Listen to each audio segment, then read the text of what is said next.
রাজধানীর দক্ষিণখানের গাওয়াইল এলাকার এই আধা পাকা ঘরে ধসে পড়ে পাশের নির্মাণাধীন বহুতল ভবনের দেয়াল। সোমবার সকাল ৭টার দিকে এই ঘটনা ঘটে। এতে ঘুমন্ত অবস্থায় মাথায় আঘাত পেয়ে গুরুতর আহত হন জালালউদ্দিন আহমেদ ও তার ১০ বছরের মেয়ে সুরাইয়া। দুজনই ভর্তি হাসপাতালে। শব্দ পেয়ে আমার হাজবেন্ড দৌড়াইয়া বেরোয়া দেখে ওর বউ চিল্লি করতেছে। আমার দেবর তো চিল্লানোর মতো কোনো নাই। আর বাচ্চা তো ঘুমাইছিল, যে সে ঘুমন্ত অবস্থা, রক্ত মাখা অবস্থা রয়েছে। আমি বাদে রুমে গেছি, ইট ভেঙে রয়েছে, চাল ভেঙে পড়ে রয়েছে। পরে এই সমাধান আমি দেখে বাদে তুলে দিয়ে বাদে গেছি।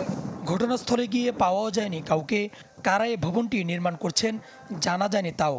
নামমাত্র নিরাপত্তা বেষ্টনী দিয়েই তৈরি হচ্ছে দালানটি, জানিয়ে আতঙ্কিত এলাকাবাসী।